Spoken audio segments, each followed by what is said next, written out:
పరమేష్, నేను నీకు చెప్పిందేంటి, నువ్వు చేసిందేంటి? అన్ని కరెక్షన్స్. ఇది మన క్లయింట్ కి పంపిస్తే నా మామ్ మీద కొడతాడు. పని చేత కాకపోతే జాబ్ మానేసి ఇంట్లో కూర్చో, అంతేకన్నా ప్రాణం తోడం. సార్ ఇది ఆల్రెడీ క్లయింట్ అప్రూవల్ ఇచ్చిన ప్రాజెక్ట్ సార్. నువ్వెవ్వడపోయి ఆ క్లయింట్ కి డైరెక్ట్ గా పంపించడానికి? నా పర్మిషన్, నా అప్రూవల్ అక్కర్లేదా? ఈ ఆఫీస్ లో కొన్ని ప్రోటోకాల్స్, ప్రొసీజర్స్ ఉన్నాయి. దాన్ని ఫాలో అవ్వాల్సిన సెన్స్ లేదా? Idiot.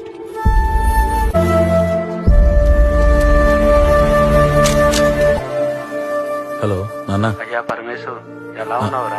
బానే ఉన్నాను నాన్న. అంతా బాగేనా? ఎలాగ తింటున్నావా? నువ్వెలా ఉన్నావు?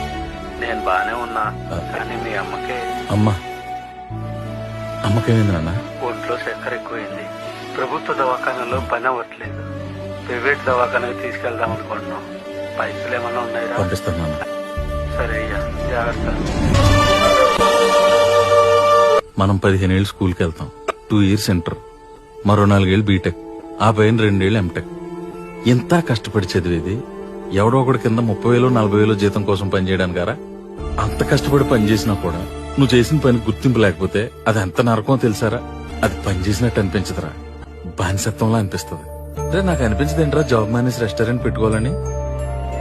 కానీ మధ్యతరగతి జీవితంలో బాధ్యతలనేవి ఆశల్ని ఆశయాల్ని తొక్కేస్తారా. అప్పుడప్పుడు రోడ్డు పక్కన బజ్జీలు అమ్ముకుని చూసిన ఆశయం కలుగుతుందిరా. ఎందుకంటే ఆడు మనకంటే సంతోషంగా నచ్చినట్టు బతుకుతున్నాడని. చదువుకున్న మధ్యతరగతోడి జీవితం చాలా దారుణంరా. కన్న తల్లిదండ్రులకు సంతోషం ఉండదు. ఎందుకు తెలుసా? మనకంటే పక్కింటోడు ఎదురింటోడు ఎక్కువ డబ్బులు సంపాదిస్తున్నాడని. కట్టుకున్న పెళ్ళానికి సంతోషం ఉండదు, తను అడిగిన నగా నట్టరా కొనివ్వలేదని. కడుపును పుట్టిన పిల్లలకే సంతోషం ఉండదు, వాళ్ళు కోరుకున్న డబ్బు బైకు ఇవ్వలేదని. కానీ వీళ్ళందరి సంతోషాలు తీర్చడానికి ఆడాడి సంతోషానికి ఎప్పుడు దూరంగానే ఉంటాడురా. ఎప్పుడూ అనుకునేవాడ్రా ఈ మధ్యతరగతి జీవితం నుంచి బయటపడాలని. పొద్దున నిద్ర లేవగానే జీవితంలో ఏదో అద్భుతం జరుగుతుందని ఆశతో ఎదురు చూసేవాడిని.